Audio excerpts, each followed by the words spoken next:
Hello and welcome to Breakfast News on Rajya Sabha TV. I'm Tina Jha. In the next 30 minutes, we'll be getting you the big national and international stories. First, the headlines. President Pranab Mukherjee says Indian judiciary yet to fully meet people's aspirations for speedy and affordable justice.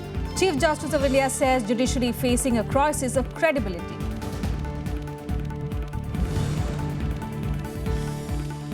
Avalanche warning issued for Jammu and Kashmir, Himachal Pradesh and Uttarakhand. Western disturbances have already led to torrential rains in Pakistan that have claimed 31 lives.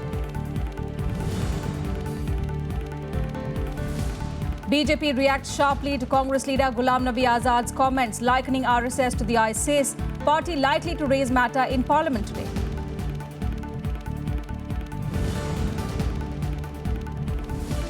Non-bailable warrant issued against Vijay Mallya by a court in Hyderabad. Beleaguered businessman says he is being hounded by the media in the UK. Time not right for him to return to India. And at least 34 people killed and scores injured in deadly blasts in Turkish capital Ankara. 2 suspected attackers also among those killed.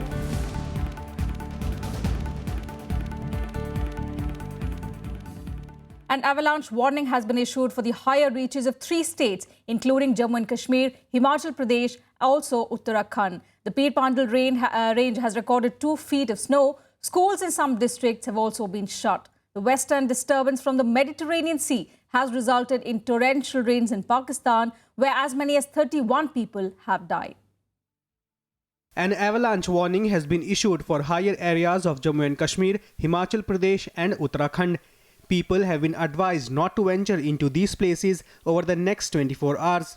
हमारी जितनी इकाइयां हैं वो alert पे है, observation पे है कि कहीं से भी अगर हिमस्खलन होता है, कोई छोटी भी घटना होती है तो उसकी सूचना सबसे पहले तो संकलित की जाए और कितना बड़ा मामला है उसके आधार पे हमारा रिस्पांस तैयार किया जाए.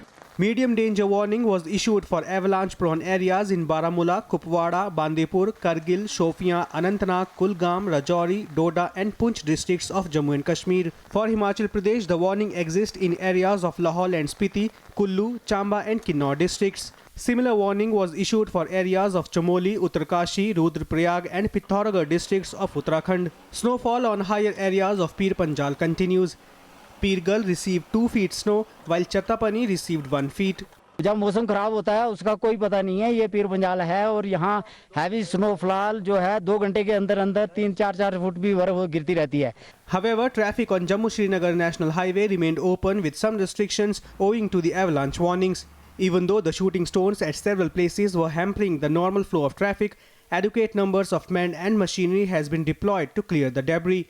The authorities have ordered closure of all schools in Udhampur and Doda districts following the avalanche advisory. The Met Department has said the western disturbances, that is the storm systems originating from the Mediterranean Sea and moving across the Afghanistan-Pakistan region, will remain active in the region for the next few days. 28 people have died in Pakistan due to torrential rains. Bureau Report, Rajya Sabha TV. And all the 8 trekkers who went missing in heavy snowfall in Kullu are reported to be safe. ITBP troops in helicopters spotted them near the Chandarkheni Pass at an altitude of 12,000 feet. 6 of them have been evacuated in the first sortie. Kullu district collector assured the remaining 2 trekkers would be airlifted as soon as the weather clears. Despite bad weather conditions and snowfall, the 8 trekkers had taken refuge in a cave for 3 days. All the 6 rescued are undergoing medical checkup at the local hospital. 8 student trekkers from the Longowal Engineering Institute of Punjab went missing on the 11th of March after losing track near the Chandarkheni Pass. वहाँ से जो सूचना मिली है 6 जो उनमें से लापता हुए थे उनको जिंदा जो है वहाँ ये लिफ्ट कर दिया गया है. अभी ही उनको यहाँ कुल्लू लाया जाएगा. बाकी ये भी सूचना है कि जो 2 हैं वो क्योंकि अभी मौसम ख़राब हो गया है इसलिए हेलीकॉप्टर अभी सॉर्ट नहीं कर पाएगा तो वहाँ सुरक्षित है बिल्कुल केव में. सब सेफ है तो ये जान के हम लोगों की जो थोड़ी टेंशन थी वो थोड़ी कम हुई है और हम लोग बहुत हैप्पी है कि वो लोग सब सेफ है और अब उनके घर आने का वेट कर रहे हैं बस. In some other news, with nearly 3 crore cases pending in the Indian courts, President Pranab Mukherjee has said that the Indian judiciary is yet to fully meet people's aspirations for speedy and affordable justice. He was speaking at the 150th anniversary celebrations of the Allahabad High Court yesterday. He stressed on the need of accessible, affordable and quick justice for people so that they can understand the true meaning of justice. Chief Justice of India T.S. Thakur, who was also present at the event, said judiciary as an institution is facing a crisis of credibility. He termed it as a huge challenge from within and asked judges to be more conscious of their duties. Mincing no words, Justice Thakur said, the bar at times has not been very cooperative in disposal of cases, even if the judges are ready to put in extra hours of work. Now, the remarks by the President and the Chief Justice of India came a day after Prime Minister Narendra Modi mooted a novel idea of courts coming out with an annual bulletin to highlight the oldest cases being tried by them to help create sensitivity on pendency of cases. Though the Indian judiciary has many strengths, it is yet to fully meet the aspirations of our people for speedy and affordable justice. Our courts are today overburdened on account of the large number of cases pending before them. And moving on to the big political news of the day, the BJP has reacted sharply to senior Congress leader Ghulam Nabi Azad's comments comparing the RSS to the ISIS. The party is likely to raise the issue in Parliament today. The Congress has also got support from the opposition parties, which say that both the ISIS and the RSS promote extreme ideologies. Senior Congress leader Ghulam Nabi Azad stirring up a storm with this comment. हम ऐसे ISIS वाली जैसी संगठनें हैं उनका भी उतना ही विरोध करते हैं जितना हम RSS का करते हैं। लिहाजा ये मजहब की लड़ाई नहीं है। हमारे बीच में भी इस्लाम में दुनिया में कोई गलत काम करता है तो वो RSS से कम नहीं। The BJP taking offense to the remarks, saying this kind of comparison only shows that the RSS is the punching bag for the Congress every time there is a paucity of issues for the party to speak on. Whenever Congress leaders find the ground slipping from beneath their feet, they are haunted by the RSS phobia. I'm shocked. How can a senior leader like Mr. Ghulam Nabi Azad even do so? How can you compare the ISIS with the RSS? The ISIS is a global terrorist organization. The RSS does humanitarian work, does voluntary work. It functions all over the country, does work without caring whether it's a Congress-ruled state or a BJP-ruled state. It's very unfortunate and condemnable that Mr. Ghulam Nabi Azad has stooped to this level. Azad made his remarks while addressing a gathering at the National Integration Conference organized by Jamiyat Ulema-e-Hind in Delhi. The BJP says Azad is trying to spread communalism in the country. The Congress, on the other hand, has defended Azad. स्वाभाविक रूप से ऐसे जो भी संस्था इस तरह की बात करेगी जिससे समाज में लड़ाई फैलती हो, समाज में द्वेष फैलता हो, समाज में हिंसा भड़कती हो, उसकी निंदा सबों को करनी चाहिए। जो भी संगठन, जो भी संस्थाएं अगर धर्म को सर्वोपरि मानकर धर्म के काम पर मानवता के बंटवारे की सोचती हैं, धर्म को लेकर संस्कृति को, संस्कार को, राष्ट्रीयता को, राष्ट्रवाद को मिलाती हैं, तो ये सारी सोचें एक ही परिवार से आ रही हैं और हर तरह की ऐसी सोच एक अच्छे संवेदनशील प्रगतिशील समाज के लिए हर तरह की सोच गलत है। The VHP has reacted sharply to the comment, saying that he has insulted Muslims of the country. The party has said that by making these comments, Azad has questioned the patriotism of entire community. The senior Congress leader, however, also found support from other opposition parties. I don't find anything wrong in what Mr. Azad has said. In fact, he has attacked both communal fascist ideologies, whether it is Hindu communal fascist ideology or Islamic communal fascist ideology. Both are not in the interest of humanity as a whole. Comparison notwithstanding, I would believe that both ISIS and RSS need to jettison their baggage of hate, and they have enough of them. Sources in the BJP say they are set to raise Azad's controversial remarks in Parliament. They will seek his apology on the grounds that such a comparison between the two was unacceptable. Bureau Report, Rajya Sabha TV. And in the big international news of the day, at least 34 people were killed and scores injured in deadly blasts in Turkish capital Ankara. 2 suspected attackers are also reported to be among those killed.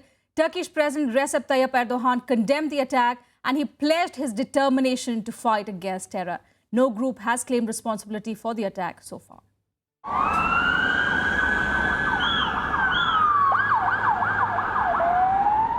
Another car bomb attack claimed several lives in Turkish capital Ankara. The second such blast this month. The explosion ripped through a busy street in Guven Park in Kisle district, a key transport hub and commercial area.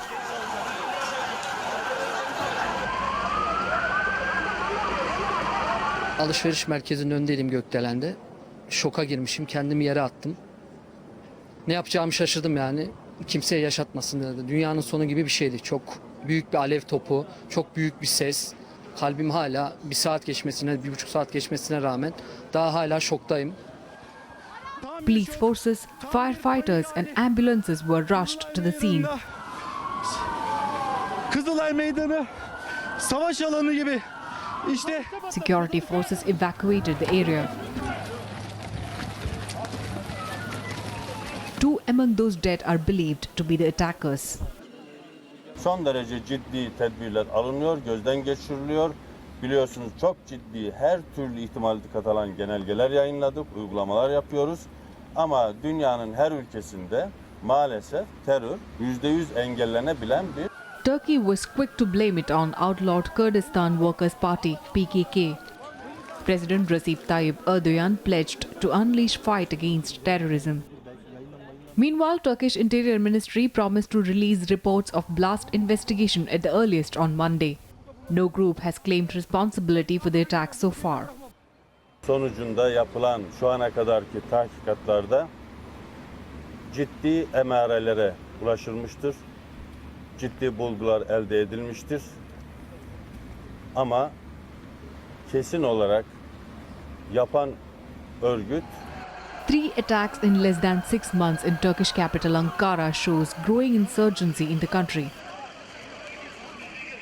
Early in January, 28 people were killed in a bomb attack on a military convoy in Ankara. It was then claimed by PKK. In October 2015, over 100 people were killed in a double suicide bombing at Kurdish peace rally in Ankara. Turkey is part of the US-led coalition fighting the IS in Syria and Iraq. It's also battling PKK militants in its southeastern region. The NATO ally, which used to be the stable corner of Middle East, is now at a dangerous moment and faces multiple security threats. Bureau Report, Rajya Sabha TV. And at least 16 people were killed in a gun attack by Al-Qaeda-linked militants on a beach resort in southern Ivory Coast. The attack is the latest in a string of deadly attacks across West Africa. The attack is the first major incidence of violence for Ivory Coast since a decade of civil conflict ended in 2011. The attack began on Sunday afternoon at a beach resort town about 40 kilometers east of commercial capital Abidjan. The assailants, who were all dressed in black and heavily armed, reportedly opened fire while people were eating and drinking at the beachside bars. Video from the scene appeared to show people fleeing from a hotel during the attack. Il est arrivé auprès d'un jeune frère qui était en communication et il a tiré une balle dans la tête. Quand il a tiré une balle dans la tête, il a crié Allah Akbar. En ce moment, les 3 autres étaient derrière. Ils ont commencé à tirer. Vraiment, c'est terrorisant. C'était vraiment des terroristes parce que vraiment... Il y a eu même des gens avec qui on était. Ils disent, quand les gars ont commencé à parler l'arabe, c'est là ils ont su que c'était vraiment des terroristes. Et vraiment, on n'a jamais pensé que ça allait se passer. Security forces rushed to the site to evacuate the area surrounding the beach. Bullet holes riddled vehicles nearby and some windows had been shot out. President Alassane Ouattara, during a visit to the site, said the death toll included 14 civilians and 2 special forces soldiers. The 6 attackers were also killed by security forces. Ces attaques lâches des terroristes ne seront pas tolérées en Côte d'Ivoire. Et nous avons pris des mesures importantes. Et cette attaque a été maîtrisée en 3-4 heures de temps grâce à nos forces de défense et de sécurité que je voudrais féliciter. Al-Qaeda in the Islamic Maghreb claimed responsibility for the attacks in a statement posted on a social media account tied to the group. The same terror outfit killed dozens of people in a hotel and a cafe in neighboring Burkina Faso barely 2 months ago and struck hotels in Mali late last year. The attacks are now raising concerns that Islamist militants are extending their reach beyond their traditional zones of operation in Sahara and arid Sahel region. Bureau Report, Rajya Sabha TV. Time for a short break here. More news and updates will continue on the other side.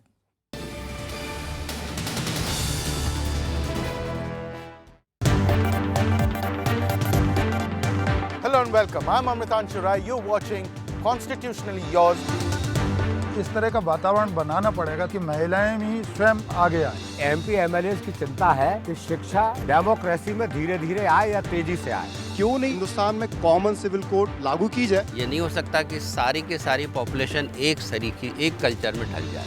Join us as we try to understand contemporary issues related to the Constitution. Watch Constitutionally Yours on Rajya Sabha Television.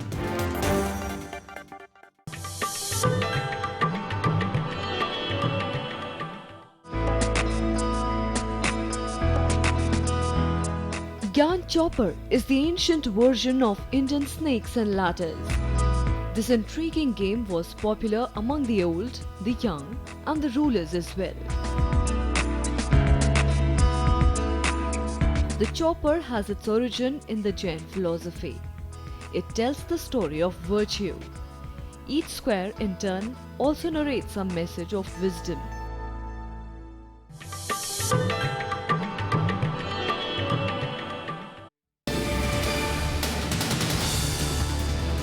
Thanks for staying with us on Breakfast News. Now, a court in Hyderabad has issued non-bailable warrant against beleaguered liquor baron Vijay Mallya. The UB Group promoter has in a series of tweets said that the time is not right for him to return to India, while the opposition has said that the centre was instrumental in his exit from the country. The centre says full force of the law is being applied against willful defaulters.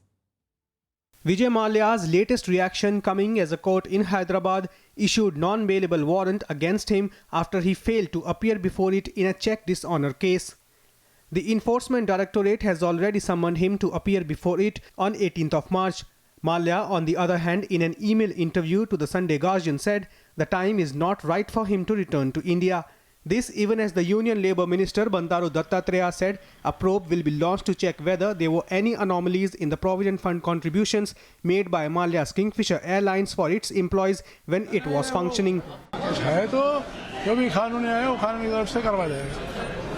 Mallya is facing multiple proceedings for allegedly defaulting on loans of over 9,000 crore rupees from various banks. His departure from India on 2nd of March unhindered in the middle of the probes also triggered a political row. देखिए विजय माल्या विदेश भागे नहीं हैं, वो इस NDA सरकार के द्वारा भगाए गए हैं।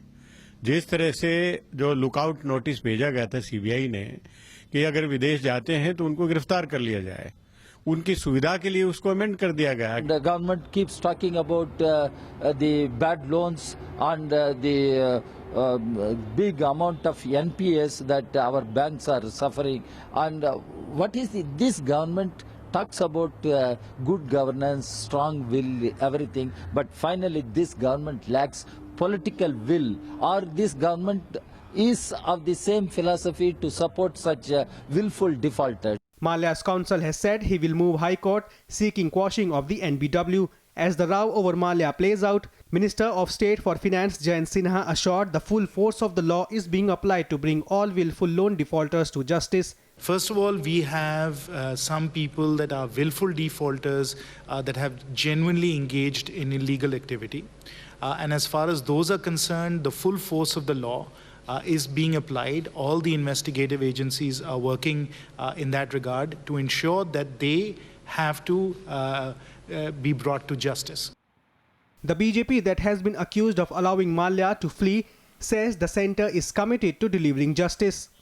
विजय माल्या को जितना लोन मिला है वो हमारे राज्य में नहीं मिला है, वो डिफॉल्टर हैं, कांग्रेस के राज में बने हैं, तो उनको जवाब देना चाहिए।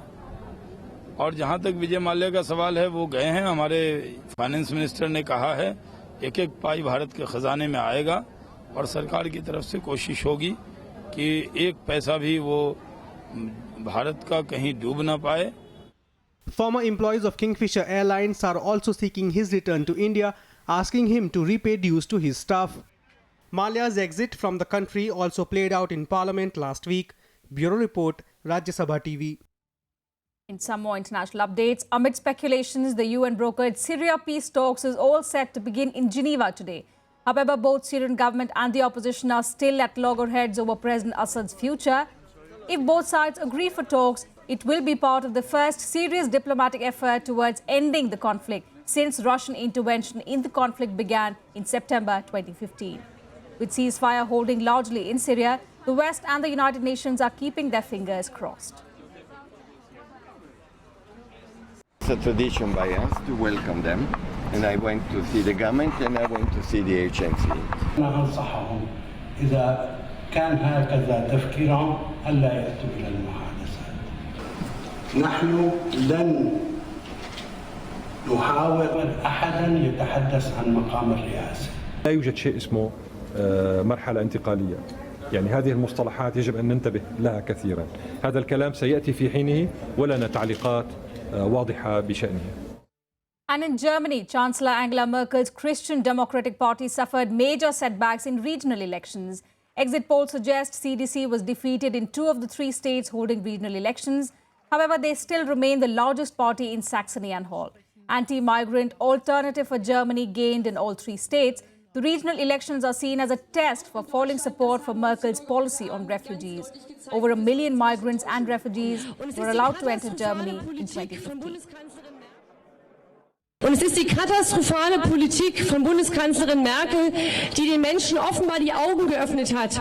Nur so konnten wir es schaffen, in alle Landtage zweistellig einzuziehen. In Sachsen-Anhalt sind wir sogar zweitstärkste Kraft auf Anhieb geworden. Some more international news in this quick world wrap. Republican presidential frontrunner Donald Trump has refused to take responsibility for clashes at his campaign events during last week. Instead, he criticized protesters who disrupted his rallies. However, 2 of Trump's rallies in Ohio and Florida passed without any disruption on Sunday.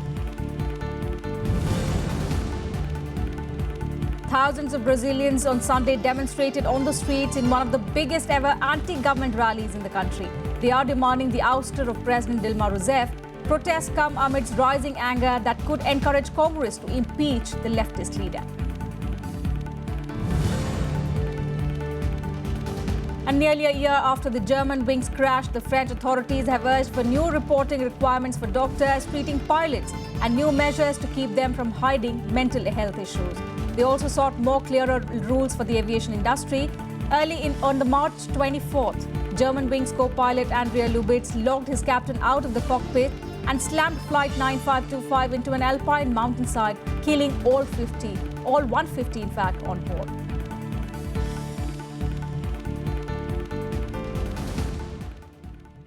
And on to cricket now. Bangladesh and the Netherlands beat their opponents Oman and Ireland in the ICC World T20 tournament in Dharamshala yesterday. Bangladesh registered a 54-run victory over Oman via the Duckworth-Lewis method in a rain-hit Group A match and have qualified for the Super 10. Bangladesh's Tamim Iqbal became the first cricketer from Bangladesh to score a century in the 2020 format as he single-handedly led his side to a challenging 180 runs with the loss of 2 wickets. Left-hander opener Iqbal's unbeaten 103 was packed with 10 fours and 5 sixes. Iqbal is also the only Bangladeshi player who has managed a century in all 3 formats of the game. Now, chasing the heavy score of 180, Oman's beginning was shaky, and 2 rain suspensions only made matters worse for them. Rains hindered the match, and Oman would then set a revised target of 120 from 12 overs, which meant that they had to score 75 runs from 22 balls. But all they managed was 65 with the loss of 9 wickets. Netherlands, on the other hand, also registered a consolation win over Ireland by 12 runs and again via Duckworth-Lewis method because rain again disrupted the match. Ireland won the toss and elected to field first, but it took more than 2.5 hours for Netherlands openers to take to the field. Rain reduced the match to 6 overs aside. Steven Myburgh struck an 18-ball 27 to help the Netherlands post 59 for 5, and the bowlers did well to defend the total.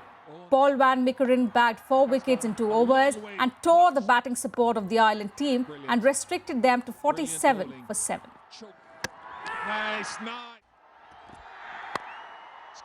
That's it from us in this bulletin. Parliament news to follow after a short break.